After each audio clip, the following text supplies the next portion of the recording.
안녕하세요. 전국의 낚시를 사랑하시는 2750만 낚시 인구 여러분들 중에서 세간낚시강 채널을 사랑해주시는 전국의 14,400명의 구독자 여러분들, 그리고 앞으로 구독을 해주신 많은 우리 또 낚시를 사랑하시는 분들 반갑습니다. 세간낚시강입니다.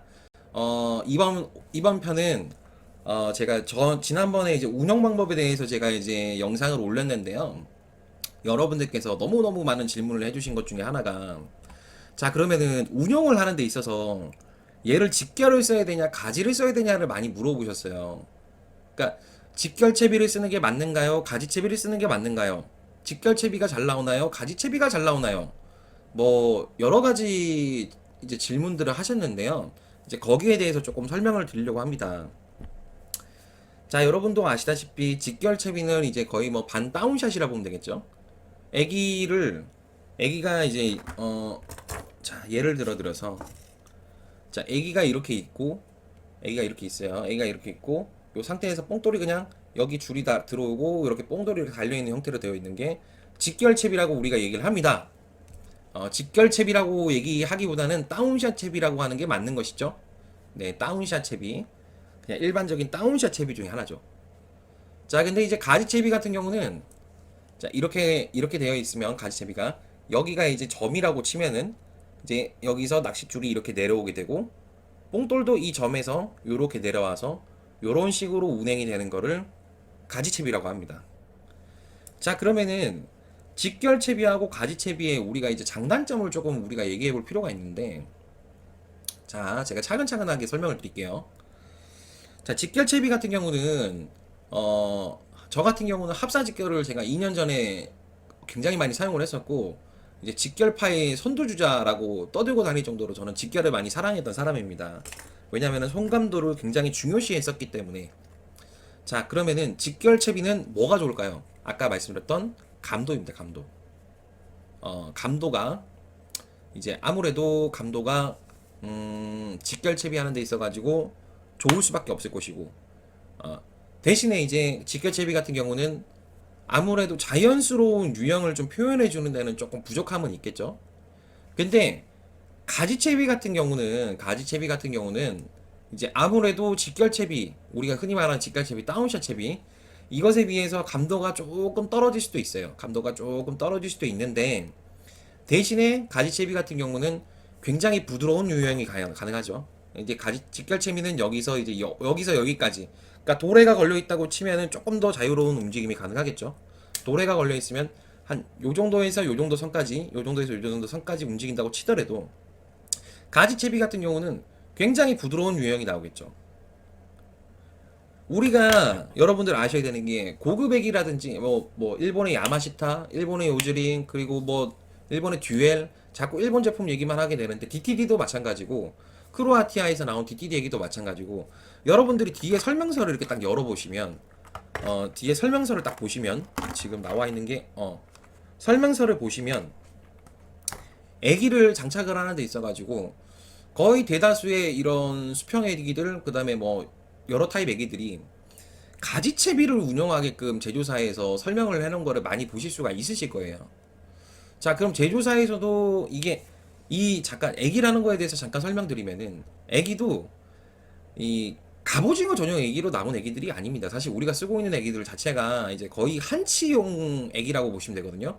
한치용 애기인데, 어 이제 한치용 액이죠. 한치용 액인데 액션의 자유로움을 더 강조를 하고 제조사에서 요구한 게 그거지 않을까요? 그래서 이 예시 사진을 들 때도 이제 그 어떤 가지채비 사진을 올려놓은 예시가 굉장히 많아요. 찾아보면. 자, 그래서 이제 가지채비를 이렇게 우리가 쓰는데, 자, 그럼 우리가 생각해 봐야 될 것이, 가지채비는 말 그대로 떤 액션의 부드러움, 그리고 액션의 자연스러움, 그리고 직결채비 같은 경우는 이제 감도의 극대화라고 볼 수 있는데, 자, 우리가 그래서 통상적으로 얘기하기를,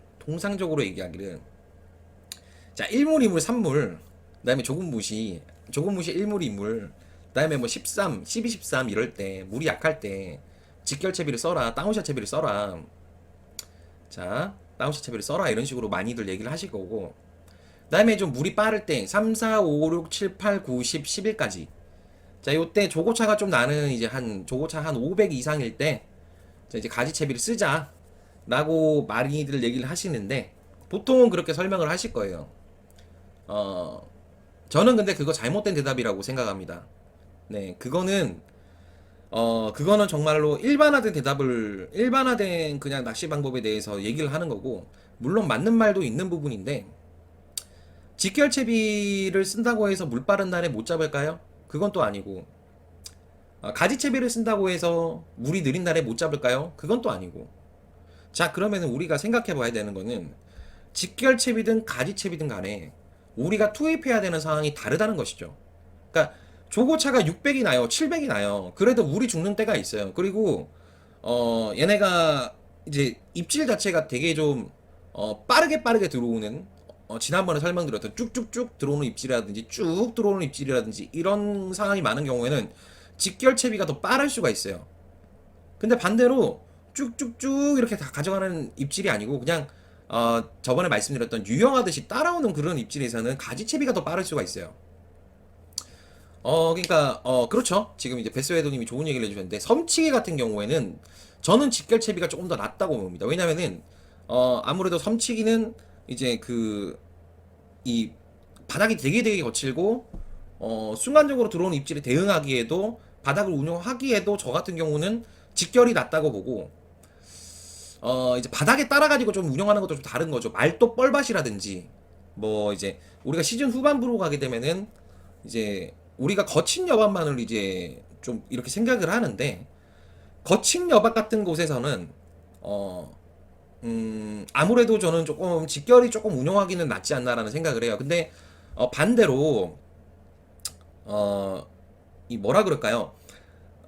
우리가 갑오징어 시즌 후반부로 가면 갈수록 갑오징어가 제가 지난번에도 말씀드렸듯이 이제 본격적으로 얘네들이 빠지기 시작합니다. 빠지기 시작하면서 그 어떤 이 우리가 이제 뻘밭이나 이런 진짜 이게 갑오징어가 있을까라고 생각하는 포인트에 들어가도 갑오징어가 정말 사이즈 좋은 게 나오는 때도 많이 있어요.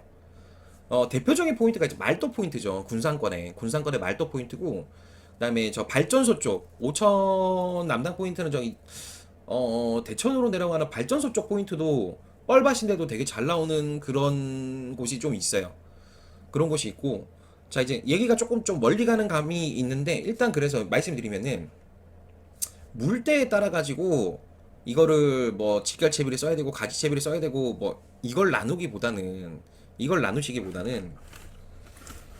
그 어떤 그날에 실제로 갔을 때 필드의 상황에 맞게끔 여러분들이 쓰시면 되는 거거든요. 자, 일례로 들어드릴게요. 일례로. 저는 이제 직결채비도 쓸 줄 알고 가지채비도 쓸 줄 알아요. 제가 베스웨더 팀이랑 제가 9월 22일 날인가 갔을 거예요. 갑오징어로 갔을 거예요. 처음에 제가 직결로 했었어요. 직결로 하는 상황이었는데 그때 좀 물이 좀 고저차 한 700 정도의 좀 빠른 날이기도 했고 처음에 직결채비 쓰고 있는데 갑오징어가 나오는 속도가 제가 별로 그렇게 만족스러운 속도가 안 났어요. 근데 제 오른쪽에 있던 베스웨더 유튜브 팀의 타마님과 고윤중 프로님 같은 경우는 갑오징어가 옆에서 올라오는 빈도수가 더 높다는 게 제가 느껴졌거든요. 아 이거 안 되겠구나. 이거 아니구나. 이거 안 되겠다 싶어가지고 얼른 갑오징어 채비를 어 직결 제가 이제 쓰는 이제 직결 가지 채비로 바꿨어요. 자 그 뒤부터 계속 올라옵니다. 계속 입질이 올랐습니다. 그러니까 그때 상황에 따라 가지고 여러분들이 바꾸시면 될 것 같아요. 이 부분은. 그러니까 직결에 한정 짓지 말고 가지채비 한정 짓지 말고 나는 오늘 직결만 써야지. 나는 가지채비만 써야지. 이제 뭐라고 할까요? 제가 느꼈을 때는 그래서 직결채비도 쓸 줄 알아야 되고 가지채비도 쓸 줄 알아야 합니다. 근데 여러분들이 가지채비에 대한 두려움이 좀 있어요. 가지채비에 대한 두려움이 조금 있으신데 그 두려움을 빨리 벗어버리시기 바랍니다. 그러니까 가지채비를 익히시지 않으시면은 이 갑오징어 낚시에서 어떤 한계점이 생기기 시작해요. 그 한계점을 돌파를 하기 위해서는 가지채비가 필요한데, 그러니까 10월 중순 이후부터 갑오징어가 굉장히 예민해집니다. 지난번에도 말씀드렸듯이 굉장히 좀 뭐라고 해야 되지? 예민해질 때가 있어요. 그 예민해질 때 어 그러니까 우리가 그러니까 베스웨더 팀이 얘기 좀 전에 해주셨는데 음 그쵸. 사람이 느꼈을 때 갑오징어를 느꼈다는 거는 갑오징어 입장에서도 얘네들도 뭔가 이물감을 느꼈다는 게 될 수도 있겠죠. 그러니까 갑오징어는 모르게 나는 알게끔 하는 그런 방법이 필요하거든요. 그 방법 중에 하나가 저는 이제 가지채비라고 보고 올해 또 유독 갑오징어 낚시에서 가지채비가 또 위력을 많이 발휘를 하고 있어요. 지금 전체적으로 보면. 그래서 제가 이제 뭐 가지채비 하는 방법도 저만의 방법이 또 따로 있습니다. 이제 가지채비 하는 방법에 대해서 제가 쓰고 있는 방법에 대해서 잠깐 여러분들께 공개하도록 하겠습니다. 이 채비의 이름은 합사 직결 갑오징어 채비법인데요. 제가 쓰고 있는 유일한 가지채비법이기도 하고 세상에서 가장 만들기 쉬운 가지채비법이기도 한데 감도 하나는 세상에서 제일 좋은 가지채비라고 저는 자부하고 자신할 수 있습니다. 왜냐? 합사로 만드는 거기 때문에. 합사로 만드는 거기 때문에. 물론 이제 합사의 손실은 있을 수가 있고, 단점으로는 이 갑오징어 채비법 같은 경우는, 물이 조금 안 흐르는 상황에서 슬랙 라인이 생겨가지고, 줄이 좀 엉키는 경우가 있을 수도 있어요. 근데, 그 부분을, 그, 그런데 그 부분을 이제 감안하더라도 감도적인 측면에서 굉장히 좋더라 제가 써보니까. 그래서 제가 작년부터는 요걸로만 하고 있는데 잠깐 보시고 오시겠습니다. 자, 역시 여러분 보셨죠? 이렇게 간단합니다. 어, 이렇게 아주 간단한 방법이 있어요.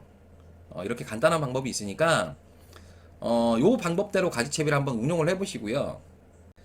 자, 그러면 우리가 중요한 건 뭐냐면요. 이제 더 중요한 건 가지채비, 직결채비를 이제 어떻게 쓰느냐가 더 중요해요. 가지채비와 직결채비를 어떻게 쓰는 게 더 중요할까? 잠깐만요. 직결 같은 경우는 여러분 작년 영상 제가 보셔서 아시겠지만, 직결 같은 경우는 이 순간적인 손에 턱하고 들어오는 그 감각과 그리고 끝보기는 항상 이제 버리시면 안 돼요. 끝보기는 버리시면 안 되는 낚시고, 저는 이제 감도 중심이라고 생각을 합니다. 감도 중심이라고 생각을 하는데, 직결로 여러분들이 운용을 하신다고 하면은요, 저는 요거 같은 경우는 바닥에 조금 대고 있어도 괜찮다고 생각을 해요. 왜냐면은 직결 같은 경우는 아무래도 손 감각에 좀 많은 의존을 하게 됩니다. 그리고 이제 제가 작년에 영상을 주구장창 올려드렸던 바닥을 긁는 액션, 여기도 제일 잘 어울리는 낚시법 중에 하나가 이제 직결채비인데, 직결채비를 썼을 때는 저는 그래서 보통은 이제 사소의 기법이라든지 이렇게 흔들어주는 액션, 생활낚시가 4대 의견 있잖아요. 4대 의견. 4대 액션법이 있는데 그 액션 중에서 거기 있는 거 다 쓸 수가 있어요. 직결채비는. 자, 직결채비는 다 쓸 수가 있는데 이제 가지채비 같은 경우는 이 흔드는 사소의 기법과 그리고 바다가 긁는 액션이 오히려 독이 될 수 있다고 저는 생각을 합니다.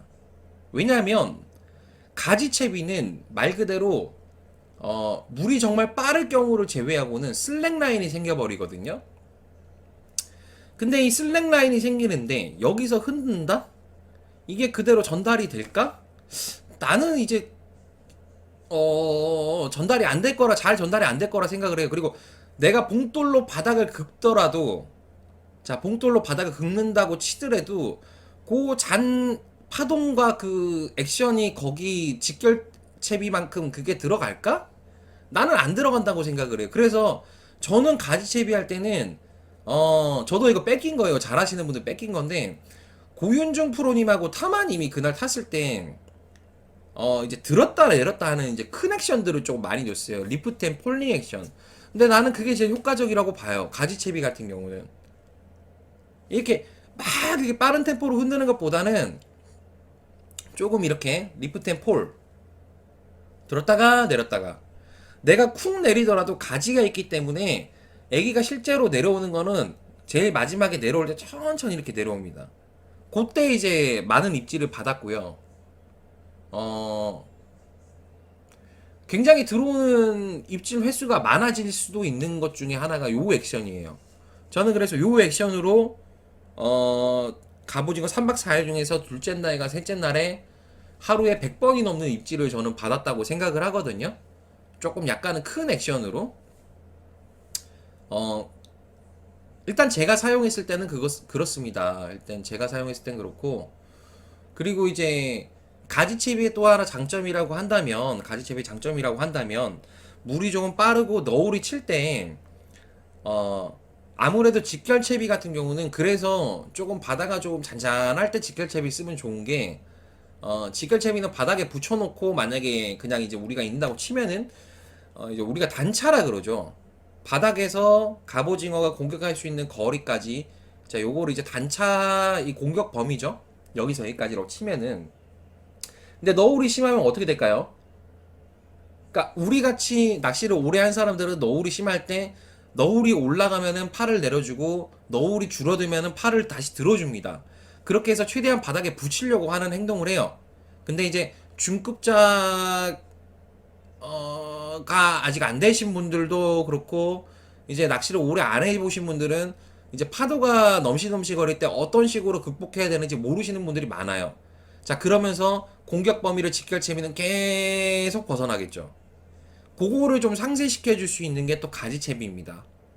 그래서 가지채비하고 직결채비는 정해서 가는 게 아니에요. 정해서 가는 게 아니고 여러분들이 필드 상황에 맞게끔 쓰시는 거예요. 굉장히 오늘 중요한 얘기를 했습니다. 그러니까 어떤 상황에 대입을 시키건 간에 그 상황에 맞는 최적화된 그걸 찾으셔야 돼요. 너울이 상상 이상으로 너무 많이 치고 물이 너무 빨라요. 자, 파고가 한 1m가 돼요. 근데 출조를 했어요. 바람도 좀 많이 터졌어요. 한 6, 7 정도 돼요. 근데 나는 잡고 싶어요. 저는 가지를 30까지도 올려요. 차라리 그게 더 나을 수도 있어요. 그러니까 현장 상황에 맞게끔 여러분들께서 선택을 하셔가지고 쓰시는 건데, 잘 잡으시는 분 채비를 좀 베껴보실 필요가 있어요. 잘 잡으시는 분 채비를 좀 베낄 필요가 있고, 여러분들께서 판단이 안 서신다 그러면은 잘 잡고 그 배에서 잘 잡고 계신 분의 그 채비를 훔쳐서 쓰는 것도 하나의 방법입니다. 아니 뭐 진짜로 훔치라는 얘기가 아니고요. 정말 훔쳐가는 얘기가 아니고 그분이 쓰시는 그 채비를 눈으로 보시고 따라 하시는 거예요. 그렇게 따라 하시는 거고요. 그리고 이제 가지채비 입질 여러분들이 좀 어렵게 느끼시는데 제가 어저께 했던 얘기하고 일맥상통한 얘기입니다. 이제 무게감으로 하는 그 낚시를 가지채비는 그렇게 쓰셔야 됩니다. 그러니까 가지채비는요 땡겨가는 입질은 거의 안 들어와요. 거의 안 들어온다 보시면 돼요. 그러니까 너울 때문에 파도가 내려갔다가 올라가는 상황에서 이제 분명히 채비가 떠야 되는 상황인데 안 떠. 그럼 입질. 내가 분명히 무게감을 이 정도 어제랑 똑같은 얘기예요. 자, 그제랑 똑같은 얘기예요. 내가 들어야 되는 상황인데 안 들려져. 그러면 입질. 그렇게 해서 챔질 한번 했다가 아니면 또 내리고. 그게 바로 액션. 자, 그런 식으로 하는 거지, 그런 식으로. 그러니까 우리가 운용을 할 때, 보통 우리가 생각하는 막 그런 거 있잖아요. 물이 안 갈 때. 자, 물이 안 갈 때, 오늘 좀 심도 깊은 얘기까지 다 들어갈게요. 이제 제가 영상을 찍을 날이 많이 없어요. 너무너무 바빠서. 자, 이제 물이 안 갈 때 우리가 이제 직결을 써야 된다 그러고 물이 갈 때 가지를 쓰면 좋다 그러는데 저는 그것도 잘못된 얘기라고 생각을 합니다. 보편화된 얘기일 수는 있는데 우리가 이론적으로는 그게 맞다라고 생각을 할 수도 있는데 반대로 한번 생각을 해보자고요. 자, 물이 너무 빠른 날인데 갑오징어가 났다가 바로 빠지는 그 찰나의 순간을 느낄 수 있는 분은 차라리 직결이 더 나을 수도 있어요.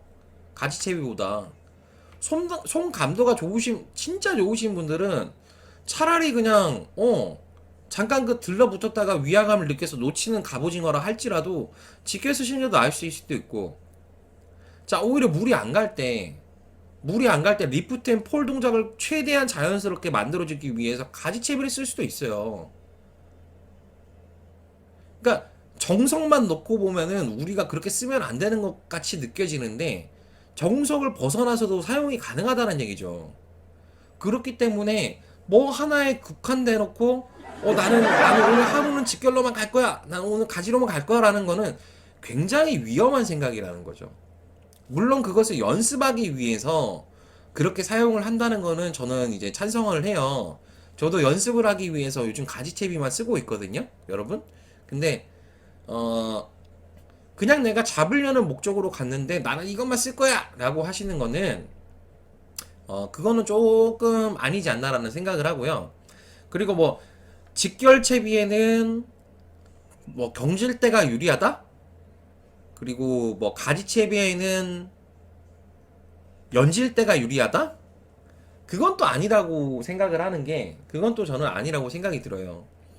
그것도 상황에 맞게끔 사용자가 선택을 해주는 거예요. 가지채비가 입질을 덜 넣게, 그러니까 입질감이 좀 떨어지기 때문에 가지채비의 부드러움을 일단은 나는 이제 사용을 해야겠어. 근데 여기서 손감도를 조금 더 올려야 되겠어. 그럼 그 사람은 경기 쓰는 겁니다. 자, 반대로 나는 직결채비를 쓰는데, 나는 직결채비를 쓰고 있어. 이제 다운샷 채비를 쓰고 있어요. 다운샷 채비로 직결을 써가지고 단차 없이 쓰고 있어요. 자, 근데 나는 여기서 뭔가 갑오징어가 위화감을 조금 줄일 수 있는 요소를 주고 싶어. 그럼 연질대를 가는 거예요.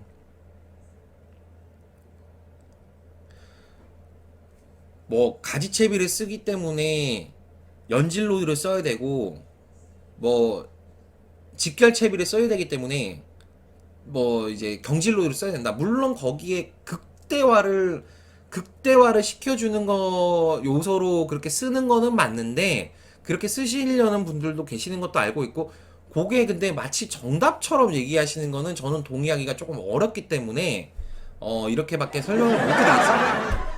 저는 일단은 어떤 로드건, 어떤 연질 로드건, 어떤 경질 로드건, 가지채비를 쓰건, 뭐 직결을 쓰건 간에 둘 다 사용이 가능하다. 둘 다 사용이 가능하다. 장비에 너무 연연하지 말자라고 말씀을 드리고 싶고, 이제 운영 방법에 대해서 운영 방법과 더불어서 가지채비, 그 다음에 뭐 이제 너무 많은 얘기를 여러분들께 좀 들었던 것 같아요. 들었는데, 이제 제가 해드릴 수 있는 얘기는 여기까지예요. 제가 모든 사항을 대입을 해가지고 말씀드릴 수 있는 거는 사실은 무리이고, 여러분들께서도 그렇게 생각하셔야 돼요. 바다의 필드에서는 100가지의 사항이 있고 진짜 수천 수백 개의 사항들이 다 있는데 그것을 제가 전부 다 알려드릴 수는 없어요. 근데 제가 여러분들께 해드릴 수 있는 거는 이런 상황과 저런 상황이 있을 때 이런 정답도 있고 저런 정답도 있으니까 이렇게 한번 써보시라고 말씀드릴 수 있는 정도가 제가 여러분들께 해드릴 수 있는 어떤 가이드 역할인 것 같습니다. 네. 오늘 방송은 여기까지 하도록 하고요. 네, 오늘 이제 가지채비하고 이제 직결채비, 다운샷 채비에 대해서 좀 알아봤는데 만족이 되셨는지 모르겠습니다. 다음에 또 여러분들이 궁금하신 내용을 언제든지 댓글로 적어주세요. 적어주시면 제가 이렇게 컨텐츠로 만들어가지고 여러분들께 이렇게 항상 빠르게 전달해드리도록 하겠습니다. 네, 오늘 직결채비와 가지채비에 대해서 여러분들과 얘기를 좀 나눠봤습니다. 내용이 좀 길어요. 네, 감사합니다. 다음에 또 좋은 내용으로 찾아뵙겠습니다. 와.